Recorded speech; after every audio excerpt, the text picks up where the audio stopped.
Olá, eu sou Michel Alcoforado e vamos aqui começando mais um Caoscast. Você sabe que é o podcast, videocast do Grupo Consumoteca, onde a cada 15 dias a gente para tudo e volta aqui para expor as coisas que tem feito a nossa cabeça nesse intervalo de tempo, o que a gente tem discutido lá na firma, com o que a gente tem falado, o que a gente tem visto.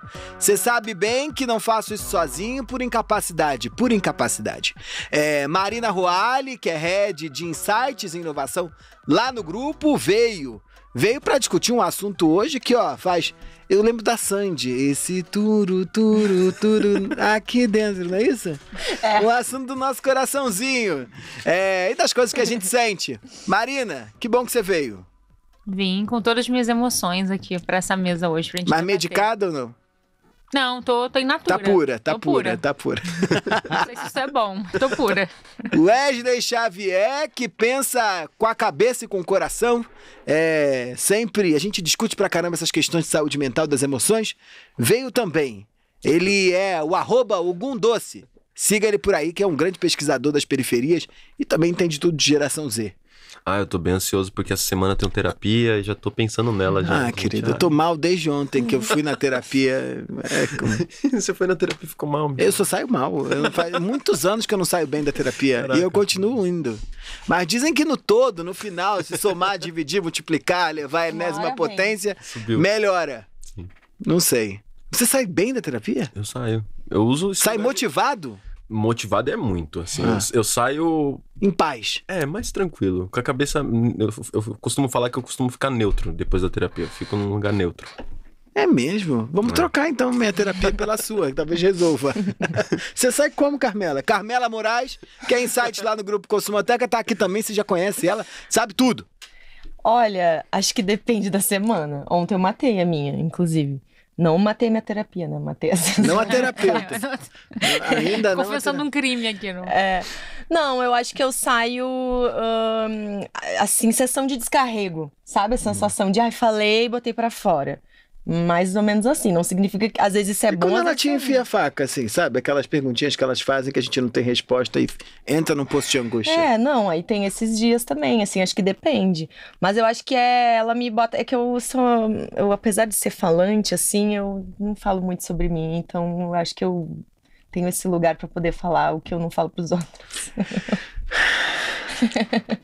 É falando sobre a gente que a gente acaba falando da gente. Ou é falando da gente que a gente acaba falando sobre a gente. Pois bem, o assunto de hoje tá falando um pouco sobre esse tema que era tabu e vem deixando de ser, e o que tudo se mostra aí pelo Radar do Futuro, vai deixar de ser de uma forma completamente diferente, tabu, e vai se transformar em algo do dia a dia, cotidiano, né? As pesquisas que a gente fez lá no Lab de Ctrl Z sobre a geração Z na América Latina já apontavam que saúde mental, se era um tabu para os nossos pais, era aquele coisa, tá na terapia, tá do dó da cabeça, o que aconteceu, não tá maluco, vai fazer o que no psicólogo? Aquela coisa preconceituosa. Na nossa geração, a gente já aceitou que precisa para manter o Tico e o Teco neutros, em paz. E agora os eles já vêm colocando isso como algo tão importante quanto a academia, quanto o banho, quanto escovar o dente, quanto raspar a língua, quanto exercitar, quanto cuidar do próprio eu. Esse está no território do cuidado, o manejo das emoções está no território da própria vida. Essa ideia, né, muito comum nos últimos anos, de uma positividade tóxica, que teoricamente funcionava como uma cartilha, apta a dizer para você o que você precisava fazer e como você precisava viver, e isso mais gerava ansiedade do que resolvia a sua vida, ficou para trás. Agora, a gente está, segundo o Radar do Futuro, olhando para esse território das emoções de um jeito muito, muito, muito diferente. É sobre isso que a gente vai falar hoje, hein? É sobre isso, o Radar do Futuro. Marina Roali, qual é o Radar do Futuro de hoje, hein? Radar do Futuro de hoje aponta para a fluência emocional. Gravem esse movimento porque tá começando, tem uns sinais, mas vai ficar cada vez mais forte. que é esse momento onde a gente já assentou certos debates sobre saúde mental, já entendemos que terapia tá no pacote básico de sobrevivência, né? Antes era você fazer terapia e falavam que você era maluco. Hoje a gente tem medo de quem não faz terapia, né? Pega mal não fazer. Você bota lá no Tinder, terapia em dia. Macho terapeutizado. Isso pega bem. Então a gente já chegou isso nesse já lugar. É um avanço, né, querida? Isso já é um avanço. Isso já foi um movimento aí que a geração millennial, junto com a Z, vem trazendo no mundo. E agora, fluência emocional é o novo step da saúde mental. Já entendemos que é importante a gente cuidar da cabeça. E aí a gente entende que parte dos problemas que a gente tem hoje nessa sociedade, a gente identificou que lá na nossa educação a gente não foi preparado para cuidar de saúde mental. Falavam que é frescura. Ou quando você chorava, falavam, engole o choro, não chora, fica feliz. E a gente começou a problematizar e falar, será que eu tenho que ficar feliz? Ou eu tenho que entender o meu choro, me entender minhas emoções e aceitar que nem tudo é sobre felicidade. Então, fluência emocional é sobre a gente ganhar consciência dessa amplitude que a gente pode ter de emoções e começar a trabalhar com a ideia de um espectro emocional, do qual a gente não foi educado. Então a gente vai começar a buscar essa educação tardia do que a gente não foi preparado para encarar esse mundo de hoje, que a gente entendeu que não dá para achar que vai estar feliz todo dia, porque não é possível mais. Esse movimento, né, da fluência emocional que vocês apontam aí no radar, ele, de certo modo, ele é o resultado de duas forças que vocês estão observando hoje como nascentes, mas que vão se impor com cada vez mais violência, ou com cada vez mais representatividade nos próximos anos, que é a autodescoberta e a tradução como recurso. Vamos começar do começo. O que é essa autodescoberta? A autodescoberta é esse momento que a gente vai voltando tanto o olhar para dentro, né? Onde a gente começa a ter que se entender nas nossas reações e nos nossos sentimentos, menos naquele lugar de levar autoconhecimento, de como é que eu faço para ficar bem, como é que eu faço para superar minha tristeza, e mais de entender quais são os gatilhos, né? Gatilho virou uma palavra aí da moda. Quais são os gatilhos que me geram tristeza ou frustração? Ou será que no momento que eu acho que eu tô triste é tristeza ou é outra coisa? Então, autodescoberta é a gente parar para se observar mais, se entender como a gente funciona, como é que a gente reage. Porque se a gente se entender melhor e dominar esses nossos sentimentos, a gente consegue sobreviver melhor nesse mundo louco. É quase como uma resposta de um momento do mundo, onde lá fora, o mundo externo, ele é tão cheio de vulnerabilidades, ele é tão cheio de incertezas que eu não posso controlar o mundo, então eu tenho que me controlar. Eu não tenho domínio sobre o que vai acontecer, mas eu tenho que ter domínio sobre mim. Porque se amanhã estoura um outro evento, tipo pandemia, que ninguém tem controle de nada, na minha cabeça eu preciso ter esse controle. As pessoas se deram muito conta desse despertar e dessa necessidade de você ter uma boa relação de autodescoberta durante a pandemia, que a gente foi entrando em contato, acessando sentimentos, medos, reações que muita gente não imaginava que era capaz de ter. E aí a gente vê uma virada de chave num certo mantra que a gente viu nos últimos tempos, que se falou muito em empatia. Eu acho que até a pandemia, e até o início da pandemia, acreditava-se que a gente ia sair mais empático, solidário, pensando no outro. E no final, a gente saiu menos querendo ouvir o outro e mais ouvir a gente. Porque a gente viu que ouvir o outro só pirava mais. Então, se antes eu estava preocupada em ter empatia com a minha mãe, com o meu pai, para entender como eles se sentem, ou com o meu vizinho, ou com a pessoa do meu trabalho, eu tô mais perguntando será que o que a minha mãe me fala desperta um gatilho e a minha família é tóxica? E eu tenho que cortar a relação com ela? Então, é mais sobre ter que ouvir todo mundo e falar, opa, deixa eu ver aqui e deixar só o que me faz bem. E nesse processo de autodescoberta, eu acho que a geração Z, ela sai um pouco na frente, assim, das outras gerações, né? Justamente por ter desmistificado e desde cedo falar sobre isso. A gente já falou um monte sobre geração Z e saúde mental e também como eles buscam escapismo o tempo inteiro no TikTok, em fast food e tudo mais. Mas acho que tem também agora um movimento de um olhar mais pragmático para essa autodescoberta, né? Então tá, beleza, eu vou comer lá um fast food pra aliviar ali as pressões do dia, mas eu preciso aprender a monitorar os meus sentimentos, pra justamente eu entender o que significa cada um deles. E aí tem uma tendência lá no TikTok, que é Mood Tracker, ou Diário do Humor, em português, que é uma hashtag lá que já tem, sei lá, 85 milhões de visualizações.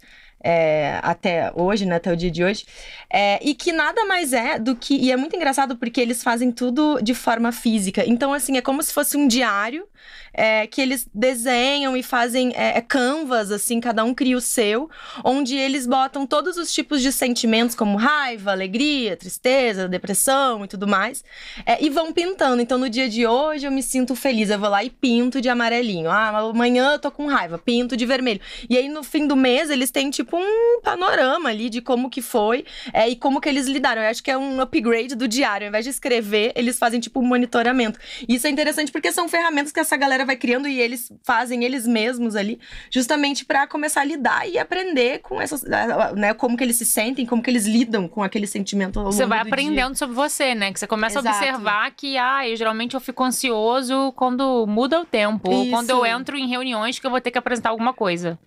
É meio que você vai achando seus próprios padrões nesse processo. E tem surgido um boom também de livros infantis que falam um pouco sobre como crianças podem lidar com as emoções. E nesses livros há enredos, ilustrações e tal, de como as crianças elas podem acessar através da literatura maneiras de compreender de forma lúdica os sentimentos. O Emicida, ele tem 2 livros que falam um pouco sobre como... a possibilidade das crianças construírem um letramento racial para elas se entenderem enquanto indivíduos, quanto crianças nessa sociedade, e lidarem com questões raciais desde pequenas e poderem estar introduzidas sem terem problemas que geralmente a gente só vai descobrindo quando tá mais velho, na terapia e coisa do tipo. Um dos livros se chama Moras e o outro E foi assim que eu e a escuridão ficamos amigas. São livros que falam sobre como lidar quando surge um aperto, uma dor, o desconhecido mesmo, é o lance de andar no escuro e não saber para onde ir de forma lúdica, acessando essas informações para crianças. E sabe que isso que você traz aí do boom dos livros infantis, até quando a gente pensa em radar de futuro, já nos mostra para onde isso vai lá na frente, porque se a gente hoje está preocupado enquanto adulto de ter uma educação, né, entender melhor nossos sentimentos, a gente já tá levando isso pra educação dessas crianças que, enquanto é isso que eu falei, enquanto minha mãe, eu ficava triste e falava, vai passar, fica bem.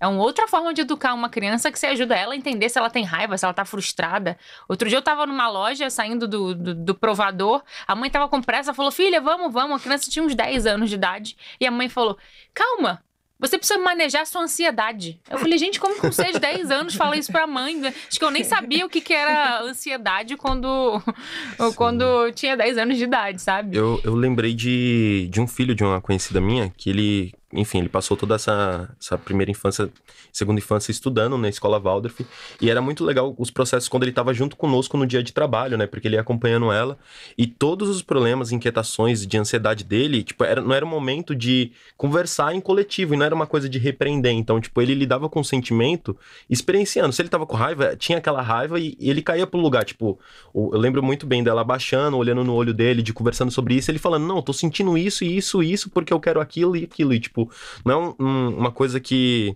Eu lembro sobre a minha infância, né? Por exemplo, determinado momento, eu não poderia chorar ou era considerado como birra, porque eu seria punido ou apanharia, teria uma corta aquela quebra daquele sentimento. Não, eu tô louca pra gente começar a investigar a geração alfa pra eu saber no que isso vai dar, se isso vai dar bom ou vai dar ruim. Porque vai dar ruim.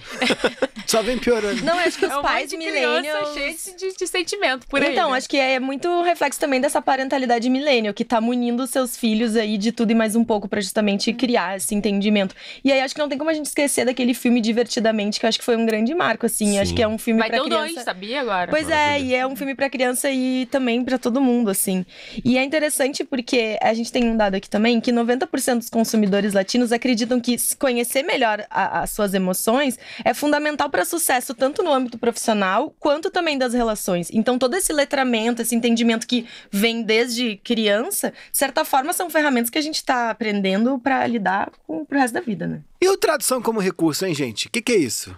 Tradução como recurso é a partir do momento que a gente começa a racionalizar e entender que a gente tem vários sentimentos, a gente sai daquela obsessão de ter que estar feliz, ter que estar bem sempre e vai tomando decisões a partir do momento que você vai entendendo em que mood você tá, pra onde você quer ir. Você traduz o que você tá sentindo, pra então decidir o que você vai consumir, o que você vai fazer, como é que você vai falar, se é o momento de ficar quieto, se esse é o momento de entrar num debate ou não. É quase você obrigar a ter uma paradinha ali, se decodificar e entender, sabe, racionalizar esse processo de entender que tudo bem eu conviver com vários sentimentos, isso não quer dizer que eu tenho que ser impulsivo e fazer o que eu tô afim, mas a gente conseguir pensar um pouco mais antes de fazer as coisas. Então isso a gente vai adquirir cada vez mais como um hábito. E acho que também dentro disso é saber o que fazer com aquele sentimento que eu tenho, né? E aí também é interessante que o Pinterest, um dado do Pinterest que aumentou a busca por quartos da raiva, que é o Range Room, Smash Room, Sala da Raiva, tem tudo que é tipo de nome. Aqui em São Paulo, inclusive, tem um. E que nada mais é do que uma coisa que eu acho que deve ser extremamente prazerosa, que é uma sala com televisão, cadeira, prato, vaso, e que as pessoas estão lá quebrando e colocando essa raiva ali num lugar apropriado, num ambiente apropriado, pra não ter que descontar depois no coleguinha, na família e tudo mais. E é muito engraçado porque eu fui ver alguns vídeos sobre isso e tem um tom motivacional. A pessoa tá lá quebrando uma televisão e tem uma galera, uhul, é isso aí. É muito engraçado, assim, e acredito que funcione. E eu acho que dentro disso, assim, começam a gente também ver outros tipos de serviços e produtos que tenham a ver com essa questão de monitoramento dos sentimentos. Então tem uma coisa que é muito antiga, dos anos 90, 2000, que é o Anel do Humor, e que acho que por conta aí dessa moda nos 2000 que voltou, tem várias marquinhas descoladas aí de joias que estão fazendo aquele anel, sabe aquele anel? A Gen Z ama coisa de humor, A Gen Z né? adora aquele que fica preto, roxo e tal, eu tinha quando eu era nova. E também tem um produto bem peculiar que tem tudo que é tipo de camelô no Brasil inteiro, que é o polvo do sentimento, que é um ursinho de pelúcia, que é um polvinho, que de um lado ele tá feliz e do outro e ele é reversível e do outro lado ele tá triste, que também serve como ferramenta pra criança, né? Quando não sabe ou tem vergonha de dizer como ela tá se sentindo, ela vai lá e usa. Então acho que também dentro disso começa a surgir serviços e produtos que vão nos estimular e nos ajudar a, de fato, lidar, né? Com o que a gente sente. Tudo isso eu acho que vai mostrando pra gente de que essa coisa que a gente tem que negar a raiva, tem que negar o ódio. A pandemia ensinou que tinha dia que a gente ia ter ódio, ia ter raiva e não era pra acordar e falar, tá tudo bem, um dia vai ser mais lindo. Tinha motivo pra gente ter raiva. Então, é uma série de recursos e ferramentas pra gente aprender a canalizar essa raiva e entender que às vezes eu preciso botar isso pra fora. E aí vem esse quarto da raiva e não ficar tentando fazer esconder, ali, tá tudo bem, aquela coisa do é sobre isso, tá tudo bem, que a gente tinha ali, aquela onda de todo mundo ficar problematizando, que se você tava bem demais, era ruim, mas porque você era alienado ao que tava acontecendo. Então, manejar sentimento tá muito nesse lugar, né, da gente entender que não existem emoções negativas. A gente acho que trabalha muito com a ideia, muito tempo, de que tem certos sentimentos que a gente tem que evitar. E agora, o que a gente joga pra mesa é poder chegar num lugar e falar, não tô bem. Não quer dizer que eu vou parar e ficar aqui em posição fetal, mas como é que a gente faz, né? E é mais difícil lidar com o não tô bem, né? Ninguém, quando você falou, e tudo bem, chega e fala, não tá, e sai falando tudo que acontece. É cavucar um lugar delicado. Então é um processo aí que a gente vai passar nos próximos anos. E, de certa forma, acho que também, isso eu me lembrei, entra um pouco dentro do universo do ambiente de trabalho também, né? E aí tem uma plataforma de RH, que é essa Culture Rocks, que ela propõe esse monitoramento do humor de uma forma muito simples e lúdica, que são através de emojis. Então, todo fim de semana ou fim de algum período ali de trabalho, ela pede pro colaborador ali colocar o sentimento. Então, é uma carinha, ou é uma carinha triste, uma carinha feliz, uma carinha assim, meio duvidosa, que é uma forma fácil também dos líderes ali conseguirem também monitorar, e eu acho que também uma ferramenta fácil do próprio colaborador conseguir explanar o que ele tá sentindo sem se expor e sem ter que falar uma coisa que daqui a pouco ele não sabe falar. Então o emoji ali também ajuda a traduzir um pouco do sentimento da semana. A gente usa, né? A gente usa. Chega sexta-feira, vem lá, conte seu aquela sentimento. carinha. E é uma coisa que eu não parava pra fazer esse balanço sentimental da semana, né? Era difícil. acabou, sextei. É uma autorreflexão que faz. Aí você para e fala, o que foi? Foi bom? Foi ruim? Qual o balanço? O que eu senti? Como é que eu tô saindo dessa semana? E a partir do momento que você pontua isso, você também cria uma ponte de conversa com as pessoas daquela organização pra falar daquilo sem... Você abre brecha pra poder entrar em questões delicadas. Até eu acho... A gente vive hoje num mundo que a PF e a PJ, elas estão muito cruzadas, né? Então não dá pra você ignorar teus sentimentos. É o MEI. É o MEI. É o MEI, total. Então a gente tem que falar disso, né? Tem que achar caminhos e soluções no meio disso tudo. E essa é uma tendência que ela não chega nas classes baixas, né? Ela tá num recorte... Há um recorte de classe quando a gente pensa em possibilidade de sentir, né? Porque muitas das vezes, quando a gente pensa em periferia, como eu falei o caso da minha mãe, eu tava junto com ela, era um ambiente que tinha uma estabilidade ali, ela não tinha um tempo pra, por exemplo, chegar comigo, me olhar no meu olho, conversar comigo, falar sobre como eu estava me sentindo, porque ela estava prestando um serviço e era um serviço operacional e não tem como parar durante esse processo. Então, são muitos ambientes que apresentam instabilidade e que a gente precisa se silenciar quando está em alguns contextos de adversidades. Eu fiquei pensando, por exemplo, no caso da minha mãe, né? Minha mãe... ela teve durante um tempo, ainda tá passando por isso, ela teve muitos sintomas de burnout. E, tipo, a gente não fala sobre pessoas que estão tendo esse tipo de situação em contexto de serviços que muitas das vezes são operacionais. A gente geralmente traz para um recorte que, se falar sobre burnout aqui na Faria Lima, várias pessoas vão parar. Não, se a gente fazer só uma o trabalho aqui... cognitivo, né? Exatamente. Como então... se a exaustão fosse sempre mental, ela não pudesse ser física também, afetando o mental, né? Exatamente. E pra você saber que você teve burnout, alguém tem que te letrar e explicar o que é o sintoma do burnout, Exato. né? Então você não consegue levar pro jogo, né? Verbalizar aquilo. Então a gente precisa educar, fazer essa alfabetização sentimental pra poder a gente seguir adiante com esse papo de saúde mental, sabe? De como é que a gente age, como é que a gente reverte, como é que você se expressa, como você tá se sentindo. Então, acho que isso esse ponto que você traz da questão de classe é muito importante a gente pontuar aqui enquanto tendência aí de radar de futuro, porque sim, essa não é uma tendência que ela chega transversal e igual para todo mundo. Porque eu tô falando aqui de educação sentimental, mas enquanto tem gente preocupada com o básico, ainda faltando muitas outras coisas, você ainda não chegou, você não ganhou direito de sentar na mesa desse debate. Então, ela fica muito mais forte ali enquanto tendência. Pro público Millennial X, até a mais, a geração Z, ela leva isso pro dia a dia, mas pensando em tendência que vai impactar em produto, em serviço, fica ali nessa geração Millennial X e principalmente classe AB, né? Que é quem já avançou ali, já tem certas coisas conquistadas e pode agora tá problematizando e poder tá fazendo essa imersão em si mesmo para pensar o que vai ser daqui para frente. Olha, o que fica, eu acho, de aprendizado é que essa fluência emocional, ela fala quase de uma nova etapa do humano. O esforço de nomear aquilo que se sente, de classificar fúrias internas ou moods internos com o nome de emoção, ou nomeando como uma emoção, é algo que mistura de maneira muito clara dois territórios fundamentais da antropologia, que é o território da natureza e da cultura. O que a gente vem mostrando aqui, a partir desse radar do futuro, é que, mais uma vez, a cultura está entrando e está dominando um território que era tipicamente das emoções, que as pessoas sentiam aquilo que elas precisavam sentir. E nesse processo de nomeação daquilo que a gente está sentindo, cobra um esforço enorme da gente em termos de letramento, de autodescoberta, de tradução e de um esforço distinto na tentativa de humanizar coisas que, teoricamente, podiam ser vistas como puramente animais, né? A gente vem sofrendo porque é humano e vem nomeando sofrimentos porque também é humano. E essa confusão que vamos ter que aprender a lidar, porque ninguém tá bem. Quem tá bem tá dopado, né? Tá mais do que claro nesse negócio todo.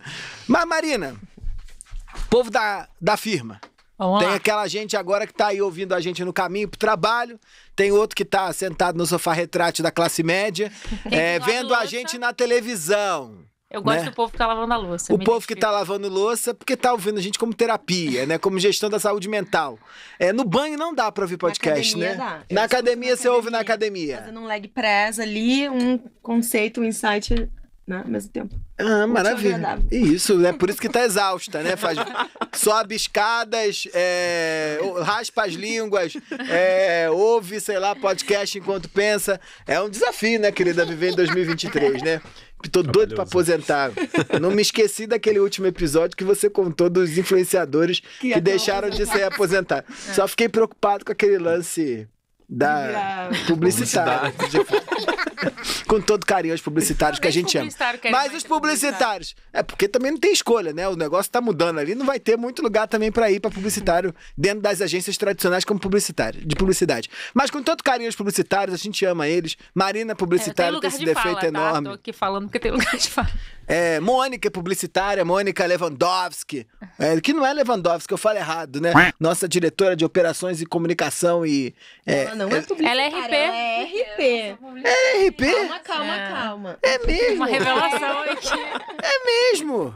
Olha... Não, de universidade, tá? Também, RP não tá também valendo mais muita coisa também, mas isso aí é um outro Não assunto. sei se melhora ou piora, mas é RP. Mas, Marina, o povo da firma, hein? Os publicitários, os RPs de verdade e essa gente, como tamo? Mensagem simples e clara pro povo da firma. Nem tudo é mais sobre felicidade e equilíbrio. Já tá desequilibrado, não tá A gente infeliz. passou uma leva nos últimos tempos de marca que vinha com esse discursinho que tinha lá um manifesto no site. Ajudamos pessoas a serem mais felizes e realizar sonhos. Produtos felizes para pessoas felizes. Sabe aquela marca que você senta pra comer no lugar, o guardanapo é feliz, tudo é feliz, o fulano vem ali com uma lógica de felicidade? Em um mundo onde a gente vai debater sobre um espectro de sentimentos, toda uma amplitude emocional, a gente não precisa ficar forçando a barra de que tá feliz o tempo inteiro.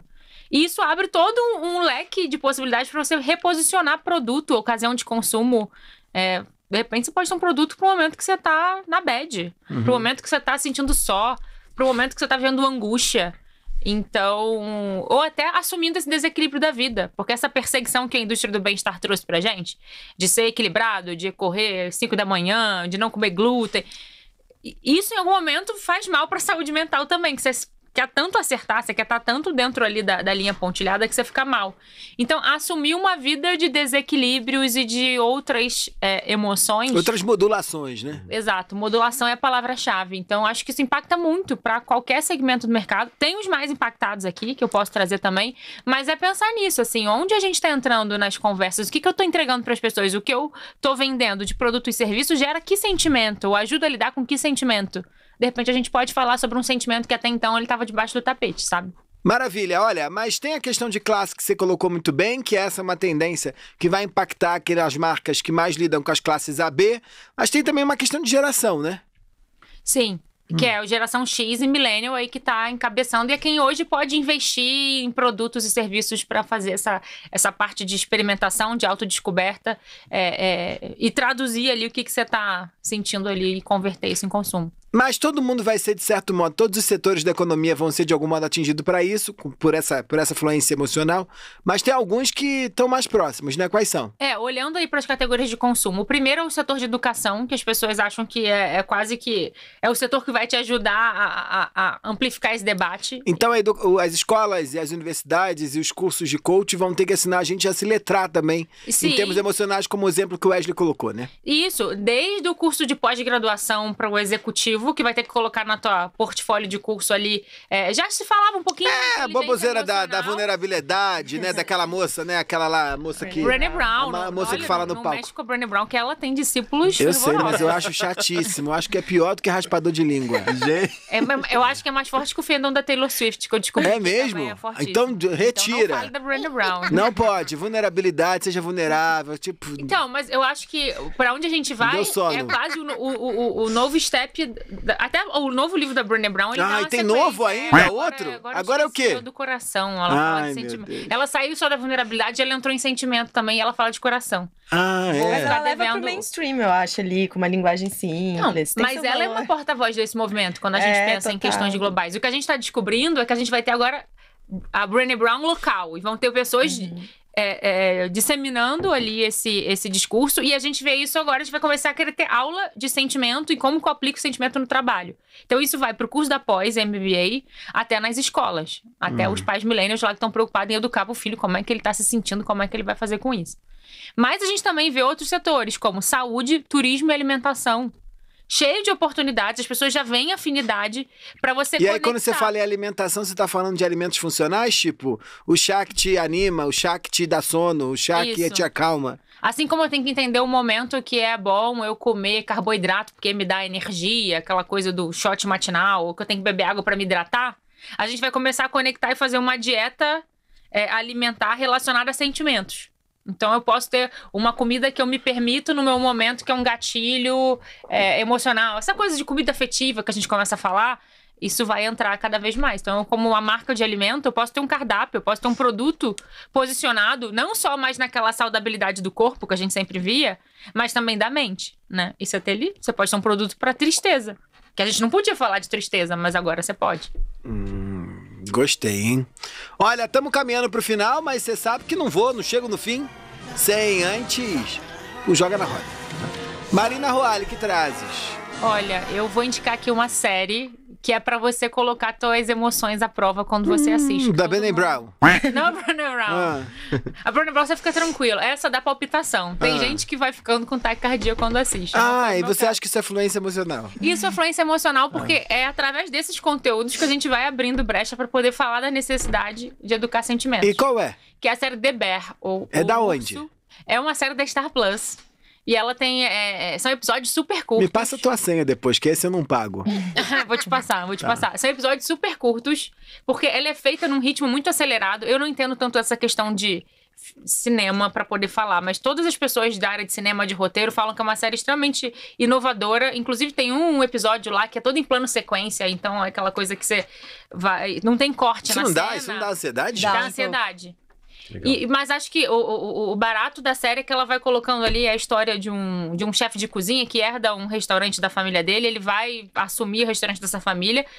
Tá cheio de problema ali. E todos os personagens da série são super complexos, mas com extrema dificuldade de falar de sentimentos. E aí você vai ficando nervoso enquanto você assiste pela incapacidade das pessoas de identificar o que elas estão se sentindo, que bonito sabe? Então isso, você hein? vê que elas estão sentindo. E os diálogos, eles são pobres, mas a série é rica, porque você vê que os poucos diálogos das pessoas sobre sentimento, você vê que ela tá sentindo muita coisa e ela não consegue dar nome. Então, acho que essa série... E tem uma série de séries hoje abordando esse tema, muito já em consonância com esse espírito do tempo aí de falar de sentimento. Então, acho que é uma série legal pra pensar isso, mas não veja assim, quero dormir pra relaxar. É uma série que você tá disposto a ver e se sentir um pouquinho ansioso. E o Wesley Xavier, que trazes? É uma série da Netflix.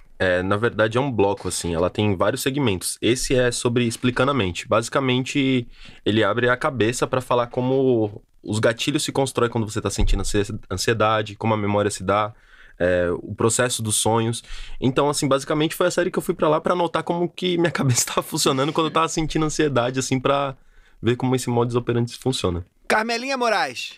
Então, eu trouxe Netflix também, uma série nova que tá aí entrando no hype, que se chama Beef, ou Beef com dois Es, ou Treta, em português, que é da galerinha do Tudo em Todo Lugar ao Mesmo Tempo, que é da A24, que é meio parecido, assim, com essa The Bear que a Marina falou, que é justamente uma galera que não soube lidar com suas emoções, que não soube entender seus sentimentos e que justamente fazem de tudo pra esconder a raiva que estão do mundo, né, e o desgosto que estão do mundo. E aí a história começa ali com um incidente de carro, e aquilo começa a vir uma treta, e aquilo vai crescendo.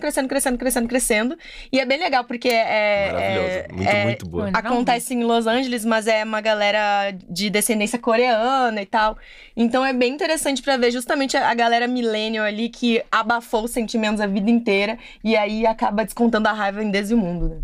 A minha dica é um livro Antropologia das Emoções. A Maria Cláudia Coelho, professora da UERJ, da Universidade Estadual do Rio de Janeiro, junto com Cláudia Barcelos, já há muitos anos vem desenvolvendo aqui no Brasil esse campo de estudos de como a cultura condiciona, de certo modo, o manejo e a nomeação dos sentimentos. E a Maria Cláudia lançou um livrinho pequeno, pocket, daquele que você lê como mapa, chamado Antropologia das Emoções. Então, se você gosta desse assunto, está querendo ter fluência verbal ou fluência emocional sobre as... Fluência verbal sobre as emoções ou fluência emocional, você leia porque a cultura ela particulariza coisas que a gente acredita que é universal, né? Que tá em todo lugar. Acabamos, hein? Marina, beijo! Beijos com todos os sentimentos aí que vocês possam estar sentindo. Coração. Coraçãozinho. Assim, Marina. Wesley, tchau. Tchau, Michel. Um cheiro. Carmela Bessitos. Um beijo. Eu, Michel Conforado, fico por aqui, fazendo coraçãozinho pra você. Mas lembrando que esse episódio é um episódio patrocinado por Trop, a unidade de futuro e tendências do Grupo Consumoteca.